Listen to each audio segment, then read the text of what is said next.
안녕하세요. 제가 이름 찍신이라고 하라고 안 했는데 찍신. 신님이 원래 다 맞춰야 되잖아요, 그렇죠? 제가 다 맞추지 못하고 이제 저도 공부할 때 이렇게 했다는 거죠. 시험 기간이 이렇게 있으면 뭐 공부라는 게 뭐 100% 완벽하면 좋지만 사실 완벽하다고 생각해도 문제 틀리잖아요, 그렇죠? 그걸 좀 받아들여야 돼. 내가 다 못 맞출 수도 있다. 그럼 뭐 어떻게 할 때 가장 성적이 잘 나오냐면 전 늘 공부할 때 시험에 나오는 걸 먼저 공부해. 이걸 빠삭하게 절대 이거는 안 틀리게 공부를 한 다음에 근데 만약에 그러고 시간이 남으면 그 다음에 하는 게 좋지 않을까? 이게 가장 효율적이지 않아? 그냥 내가 무턱대고 전 범위를 다 공부하다 보면 실제로 성적도 그렇습니다. 맨날 그냥 열심히 쭉 그냥 공부하는 스타일. 학생들이랑 저 이제 치대 다닐 때 4년 동안 같이 지내보면 늘 공부하는 학생이 있을 거 아니야? 그 학생의 성적은 기출 면접만 열심히 파가지고 성적 시험 본 학생보다 항상 성적이 안 좋았어. 다 쭉 공부하면 뭐가 중요한지 모르고 시험 기간에 이게 다가 기억이 안 나요. 그러니까 일단 이 직신 특강을 하는 이유는 일단 여러분들이 가진 실력에 비해서 점수가 조금 더 잘 나오도록 하는 거야. 물론 이제 만점을 맞으려고 내가 신은 아니잖아. 신이면 내가 25문제 오늘 잘 3, 2, 3, 4, 5 이렇게 찍어주면 뭐 들을 게 뭐가 있어. 여기서 가져가야 될 것은 뭐가 중요하구나. 저건 절대 나오면 안 틀려야 되는구나를 아시면 되죠. 그 남들 맞추는 것만큼 맞추고 거기서 조금 더 공부해서 두세 개 더 맞추면 성적이 원래 잘 나오죠. 평균이 한 15개 정도 되는데 작년 2021년 빼놓고는 한 18개, 19개, 20개 이 정도만 맞추면 이거 이제 만족하지 않는 사람도 있을 수 있어요. 욕심이 많아서 나는 만점 맞으면 하는 사람도 있는데 보통 이 정도만 맞으면 합격할 수 있으니까 이걸 목표로 삼으면 되고 그러려면 지금까지 문제를 다 분석해보면 이건 한 번도 예외가 없어. 지금까지 다 분석해보면 중요한 걸 맞추면 이때 2000 이거 빼놓고는 다 18개, 19개가 넘기 때문에 중요한 거 위주로 먼저 하시고 그래도 다 시간이 남는다. 그러면 나머지를 하시면 되겠습니다. 여기서 하는 거는 이번에 나올 중요한 내용 위주로 쭉 한번 리뷰를 해보는 거야. 내가 그동안 이제 3시간 동안 전 범위를 하는 거니까 내가 어떤 용어를 던졌을 때 팍팍팍 떠오르는데 잘 떠오르면 내가 제대로 공부하고 있구나 이렇게 하시면 되고 뭔가 되게 애매한 부분이 있으면 체크했다가 집에 가서 반드시 그 부분을 메이크업 하시면 되겠습니다. 지금까지 문제 개수는 변함이 없었어요. 2019년, 20년까지는. 그래서 식물생리학 늘 4문제씩 나왔는데 올해만 2문제 나왔는데 그렇다고 하면 어떤 확률적으로 말할 때는 올해도 그냥 또 똑같이 4문제로 나온다고 말하는 게 맞지 않겠어요? 그래서 원래 식생분진에서 보통 한 게 8문제 나오고요. 그다음에 동물생리학 8문제 나오고 뭐 5문제, 5문제, 뭐 4문제, 6문제 이렇게 나왔는데 올해 2021년도만 이 분자세포 생물학에서 조금 많이 나와가지고 식생분이 조금 적게 나왔죠. 근데 이때도 되게 어렵게 나와가지고 평균이 되게 낮고 학생들이 뭐라고 했었는데 이 문제를 낸 사람들은 자기를 면피하기 위해서 우리는 잘 문제 냈다, 변별력이 좋았다 이렇게 말했는데 이때 너무 어렵다는 걸 그때 느꼈겠죠. 그렇지 않았으면 이때도 똑같이 난이도 내지 않겠어. 되게 쉽게 냈거든요. 근데 이번에도 또 평균을 보면 너무 쉽게 냈다가 아마 느낄 거예요. 그래서 이거보다는 조금 더 어렵게 나올 것 같습니다. 2021년처럼 아주 쉽게 나오지는 않을 것이다. 그래서 오늘의 이번에도 한 20개 정도 맞추면 잘 봤다라고 생각하시면 좋을 것 같아요. 그리고 동물 생리학은 꼭 버리시면 안 되겠죠. 동물 생리학 내용을 빠삭하게 공부를 하셔야 되겠다. 그래서 크게 이제 4개로 나눠서 세포 생물학, 분자 생물학, 동물 생리학, 식생분 이렇게 나눠 가지고 이야기를 해보도록 하겠습니다. 첫 번째, 생명의 화학 단원을 제가 앞으로 따로 뺐어요. 이게 그동안 계속 안 나오다가 2017년도에 다당류에 대한 문제가 나왔어. 글리코겐, 녹말. 그 3년 후에 5탄당, 6탄당이 나왔거든요. 그래서 제가 작년 이건 다 영상으로 남아 있으니까 거짓말하는 게 아니라 작년에 반드시 뉴클레오티드가 나올 것이다. ATP, CMP-ATP가 나왔거든요. 그래서 올해는 강력한 예상 문제로 아미노산, 단백질이 나올 것이다. 강력 예상이다. 소름 돋아야 돼. 알겠죠? 근데 이 시험의 경향을 보면은 반드시 그 구조를 여러분들이 암기하셔야 된다. 첫 번째 나오는 파트의 그 기출의 유형은 그래서 제가 오늘 2가지로 나눠서 파일을 드린 게 왔다 갔다를 할 거거든요. 3번은 정답편이라 필요 없고 찍힌 자료 2를 보시면 이렇게 나올 것이다 라는 거지. 탄수화물은 혹시 몰라서 넣는 거야. 탄수화물까지 능력이 되면 그 다음에 탄수화물까지 하시고 저의 강력한 예상 문제는 요거죠.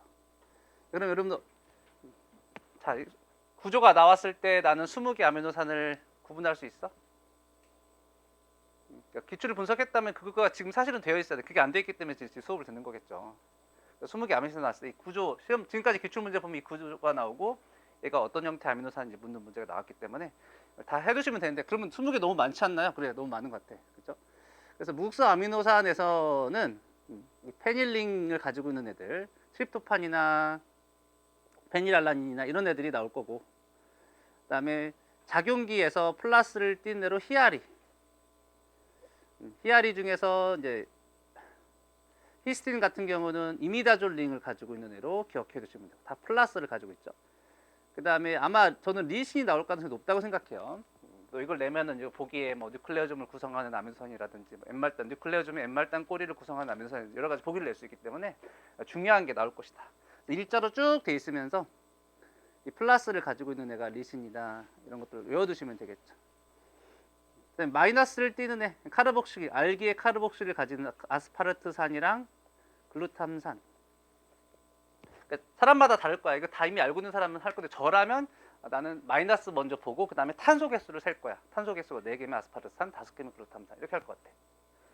얘는 하나, 둘, 셋. 물론 피트니까 써주긴 써줄 수도 있어. 그러면 더 고르기가 쉽겠죠. 근데 혹시 모르니까 대비는 다 해두시는 게 좋겠다.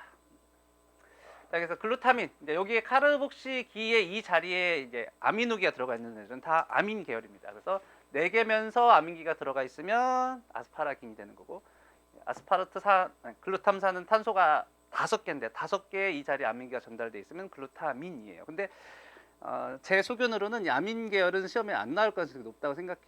그래서 플러스 하나, 마이너스 하나, 방향족 하나, 무극성 하나, 이렇게 나올 가능성이 되게 높다. 무극성들은 여기 이제 탄화수소만 있죠. 알기에 주로 탄화수소만 있는 애들. 이 정도 외워두면 되지 않을까. 그래서 대강 어떻게 나올지를 제가 이렇게 문제로 해놨으니까 이건 여러분들이 가서 내가 그동안 공부 잘했는지 확인 체크를 하시면 되고, 여기 이제 정답편에 이제 정답이랑 해설이 있으니까 이거 보시면서 공부 잘했는지 확인하시면 좋을 것 같아요. 다시 이론편으로 오셔가지고, 근데 핵산이온 이제 올해 나왔기 때문에 탄수화물이 혹시도 나올 수 있으니까 탄수화물도 공부를 해두시면 좋겠다. 그러면 이제 완벽하게 되겠죠. 근데 이게 1순위야. 그러니까 자기가 지금 공부할 게 너무 많아. 그러면 어차피 선택과 집중을 이제는 해야 되거든요. 아미노산을 열심히 외우시면 맞출 수 있겠다. 근데 이제 또 기출의 경향으로 따져보면 이 아미노산 하나하나 안 그려주고 이렇게 단백질의 구조를 그려주고 물어볼 수도 있겠다. 나라면 뭐 낼까를 곰곰이 생각을 해보면 항체나 헤모글로빈을 낼 가능성이 굉장히 높다고 생각해요. 항체. 아미노산, 그러니까 지난번에 그 기출을 보면 그렇다는 거지. 그래서 여기 이영하 결합이 있다, 이렇게 돼 있어요. 이 아미노산은 뭐다? 시스테인이다. 뭐 이런 것들이 나올 수 있습니다. 단백질의 구조, 이제 전체 구조로 나오면 이제 여기 시스테인 이런 아미노산 물어볼 수 있고, 여기 이제 알파나선 구조가 있는지 베타병풍 구조가 있는지 이런 구조를 물어볼 수도 있겠죠. 단백질의 구조 플러스 아미노산. 저는 거의 99% 확률로 나올 가능성이 높다고 생각해요. 둘 중에 하나 나올 거, 거의 99% 확률로. 안 나오면 저를 때려와서 안 나오면 어떻게 하지? 100대 맞아야 되나? 자, 이렇게 해서 생명의학은 이거 꼭 공부해 두세요. 자, 그 다음에 세포. 항상 빈도로 공부를 한다면 당연히 동물 세포에서 세포 소기관이 각각 어떤 기능을 하는지가 이제 가장 기본이죠. 기본. 이건 아마 공부를 다 하셨을 거야. 누구나 잘 하기 때문에. 저는 이제 올해 만약에 너한테 한번 찍어봐 라고 하면 저는 막을 통한 수송, 엔도사이토시스 아니면 삼투압이 나올 가능성이 매우 높다고 생각합니다. 어떤 경향성, 이게 제가 지금까지 기출 나왔던 파트를 써놓고 경향성을 써놨는데, 세포 단원, 조직 단원에서 세포 연접이 올해 나왔어. 그다음에 세포 골격도 올해 나왔거든요. 크게 두 개로 나눠봤을 때는 세포 소기관 아니면 이 수성 둘 중에 하나 나오는데, 이 수성이 나온 지가 조금 돼가지고 이렇게 건너뛰기 하면서 올해쯤 나올 때가 돼가지고 저한테 하나 찍어봐 라고 한다면 나는 삼투압, 막을 통한 수송이나 수용체맥의 엔도사이토시스와 같은 이제 막 수송이 나올 가능성이 매우 높다고 생각합니다. 그리고 또 문제로 만들어 놨어요. 문제편에 2페이지에 보시면 왼쪽에 삼투압, 지금껏 피트에서 나왔던 삼투압이 뭐가 있냐면 선택적 투과성 막을 경계로 정말 이온의 농도 차이가 있어서 물만 이동하는 케이스 하나 나왔고, 그 다음에 요소가 이동할 수 있는 투과성 있는 물질이 있는 케이스가 한번 시험에 나왔는데 여기다 다 집어넣었어요. 여기다가 지금 포도당 단당류가 왔다 갔다 할 수 있는 케이스를 집어넣고, 그 다음에 극성 있는 물질을 경계로 반투과성망이 있을 케이스, 세 가지가 다 기출됐었던 내용이거든요. 세 가지를 다 연습해 볼 수 있도록 문제를 넣어놨으니까 보시고, 만약 엔도사이토시스가 나온다면 이 위족 운동, 위족에 관한 내용들이 나올 수 있고, 이게 올해 또 임용 기출 나왔더라고요. 그래서 이건 엔도사이토시스와 관련된 내용을 내가 그동안 잘 공부했었는지 한번 확인을 해보시고, 삼투압에 대해서 공부를 잘 했었는지 확인하시면 좋겠습니다. 그래서 세포 단원에서 세포라고 하는 그 부분에서 저한테 딱 두 개를 고르자고 한다면 동물 그림 나와서 세포 수기관 및 각각의 기능 물어보는 거랑 막을 통한 수송, 이 두 가지 예상 문제가 되겠습니다. 뭐 시간이 없어서 안 들을 것 같지만 지금 오늘 넣어준 여기 문제는 제가 이번에 했던 모의고사 1, 2, 3에 있었던 거니까 혹시 뭐 해설을 듣고 싶으신 분은 그 모의고사를 들으시면 될 것 같아요. 자, 그 다음에 또 1권으로 가서 3장, 4장은 조직, 효소 이런 내용이 되겠는데요. 피트가 문제가 25문제로 바뀐 후에 독립적으로 효소 단원이랑 조직 단원 문제는 나오지 않았습니다. 저라면 그래서 지금까지 안 했다면 그냥 안 하는 게 나을 것 같고, 조직이 나온다면 이제 동물의 뭐 상피 조직, 결합 조직, 신경 조직, 근육 조직에서 이 결합 조직이 시험에 나오겠죠. 그다음에 효소 단원에서 시험에 나온다면 두 가지 중에 하나 나올 겁니다. 미켈레스 멘트, 농도에 따른 반응 속도, 아니면 시간에 따라서 생성물 생기는 거, 두 가지. 저라면 지금까지 안 했다면 그냥 이거보다 나머지 파트에 열심히 더 집중을 할 것 같아요. 그 다음에 이 효소라는 걸 안 물어보는 게, 어차피 세포호흡이나 광합성은 지금까지 한 번도 빠짐없이 매년 기출됐어요. 보시면 지금까지 나왔던 경향성을 이거는 연도별로 해놓은 거고, 이 아래 내용들은 주제별로 이렇게 줄로 나누는 거예요. 한 문제 이상 계속 항상 기출됐습니다. 매해 2016년부터 2021년도까지 매해 나오니까 이 단어는 버리시면 안 되겠죠. 버리시면 안 될 거다. 그래서 분석을 해보면 저의 원픽은 이제 전자전달계 추론이 나올 가능성이 제일 높다고 생각해요. 세포호흡에서는 전자전달계 추론, 전자전달 저해제, 탈공역제, ATP 합성요소 저해제. 뒤에서도 이야기하겠지만 최근에 이 피트의 경향성을 보면, 그러니까 최근의 수능 아니라 2004년도에서 한 2009년도까지 그 수능 패턴이 있거든요. 그 문제랑 굉장히 유사하게 나오고 있어요. 그래서 저는 이걸 강력 추천합니다.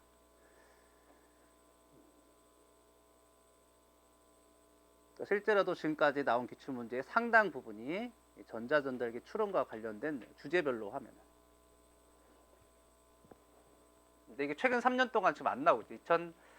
2018년 이후로 안 나오고 있기 때문에 이게 나올 가능성이 굉장히 높다.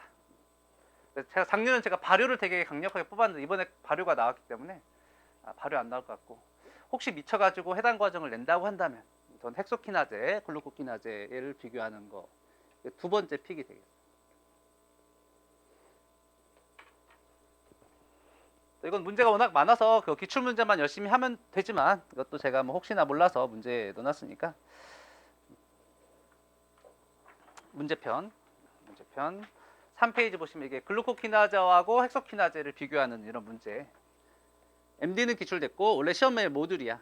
이제 두 번째 픽이고, 첫 번째 픽은 흔하지만 원래 잘 나오는 이 저해제 처리하는 거. 한번 풀어보세요. 그래서 뭐 그냥 이것도 모듈처럼 하면 되죠. 뭔가를 저해했는데 산소 소모가 멈춰 있다가 뭔가에 또 저해제를 넣었는데 산소 소모가 증가하는 조합은 ATP 합성요소 저해제, 탈공역제 조합받겠다. 이런 걸 모듈로 외워두시면 훨씬 시험을 정확히 풀어낼 수 있을 거예요. 강력한 원픽은 전자전달계 저해제.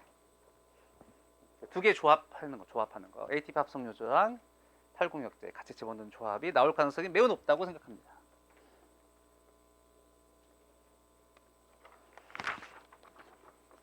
광합성. 광합성 올해 기출 문제 기억나요? 올해 문제는 파장에 따른 빛의 흡수율, 빛의 반사율, 광합성률, 그 다음에 장소 문제. 연록체 그려놓고 장소 이렇게 올해 이거 기출 물어봤는데요. 작년에도 그동안 난반응이 나왔었기 때문에 명반응 나올 거다라고 했었거든요. 그래서 이 내용 이제 보기를 보면 이제 명반응과 관련된 NADP 플러스 뭐 생긴다 이런 내용들이 있어요. 그 문제가 빛을 흡수하는 게 결국 명반응이잖아. 매년 나오니까 이제 올해는 또 이제 번갈아 가면서 올해는 저는 C3C4 비교하는 거 안반응 나올 가능성이 더 높다고 생각합니다. 이게 원픽 무조건 하셔야 되고 매년 나오니까 둘 번갈아 나오니까 혹시 또 미쳐가지고 다른 거 낼 수도 있으니까 연반응 두 가지 공부해 두시면 돼요. 조금 새로운 유형이 또 이번에 나왔기를 제가 문제를 모의고사 때 만들어 놨어요. 문제편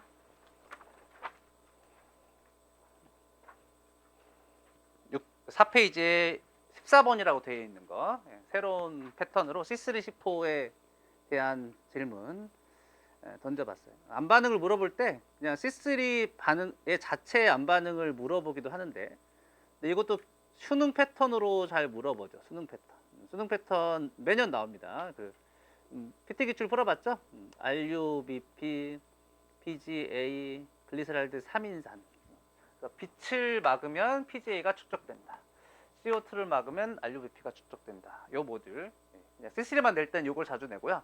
아니면 안 반응일 때는 C3, C4 캠 비교하는 거 이렇게 내거든요. 가장 최근에 이제 캠 식물이 나왔기 때문에 가장 최근 2020년도에 캠 식물이 나왔기 때문에 저는 이번에는 이제 C3, C4 비교하는 내용이 나올 가능성이 제일 높다고 생각해요. 저는. 그 문제 좀 다른 유형이죠. 어차피 이제 물어보는 내용은 똑같은데 항상 이렇게 어떤 신유형처럼 여러분들이 좀 당황하기 때문에 이런 형태로 낼 것이다. 한번 풀어보시고. 그다음에 명반응에서 낸다면 지금까지 안 나왔던 기출 문제 중에 또 이 출제되는 그 선생님들이 약간 라이프 사이언스랑 좀 관련이 있나 봐요. 항상 보면 그 책에서 그림이 많이 나오더라고요. 그래서 그 그림들을 쭉 봤을 때 명반응에서 나올 만한데 안 나온 그림으로 요게 있으니까 요걸 꼭 알아두세요. 반응 중심으로 전달할 때 색소가 카로티노이드, 엽록소 B, 엽록소 A 순서대로 쓰인다. 요 내용이 이제 전자전달계 혹은 그 명반응에서 안 나온 내용 중에 하나예요. 이것도 하나 넣어놨으니까 써보시고. 저라면 C3, C4에 집중해서 공부를 할 것 같다.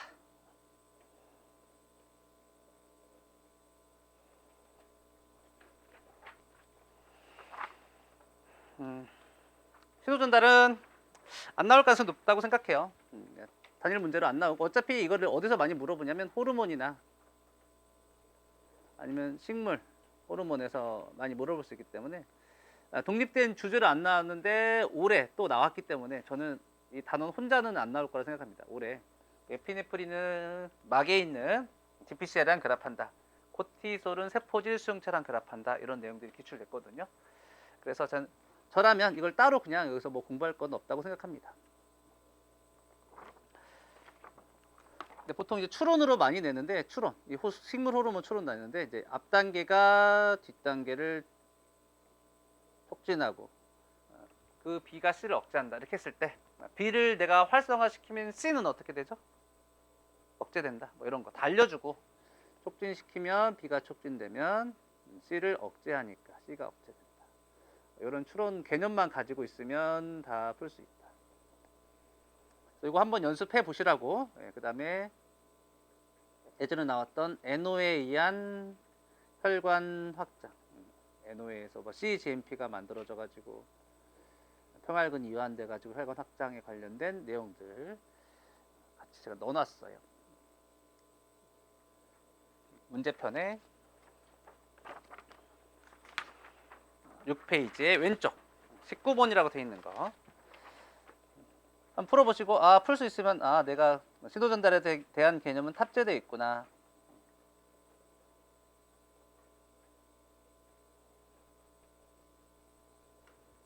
한번 풀어보세요. 피트도 기출 나왔던 NO에 의한 혈관 확장 내용이 되겠습니다. 그것도 신호 전달하는 거거든요. NO라고 하는 2차 전달자에 의해서 기체 2차 전달자에 의해서 혈관이 확장되는 그런 내용. 자, 세포주기. 세포주기는 뭐 매년 나오는 또 주제가 아닙니다. 잘 별로 안 좋아하더라고 보니까 지금까지 기출의 패턴을 보면은. 근데 저한테 하나를 찍어보라고 한다면 이게 수능부터 나왔던 개념인데 아직 한 번도 안 나왔던 개념인 세포 주기와 시간에 대한 문제가 나올 가능성이 매우 높다고 생각합니다. 이게 수능부터 임용까지 모두 나온 개념이니까. 자, 이거는 이미 이제 기출문제 나와 있어가지고 이거는 답지를 해드리진 않고 이제 기출행 추론 문제에 있는 요거 문제편에 6페이지에 세포 주기에 걸린 시간이 길다. 그러면 세포수가 많다. 평균 시간하고 길이하고 비율. 그거를 이제 시간을 바로 안 알려주고 비율을 이용해서 전체 시간에서 그 세포, 예를 들어 M기의 전체 세포수가 5%면 전체 30시간 중에서 5% 해당하는 시간이 M기에 걸린 시간이다. 이렇게 계산을 하는 건데 그 5%라는 걸 안 알려주고 이렇게 유세포 분석기로 알려줄 수 있다는 거지. 유세포 분석기에서 이 각각의 면적이 세포수다. 면적 세포수. 세포 분석기. 여기가 우리 지원기에 해당하는 시간이죠.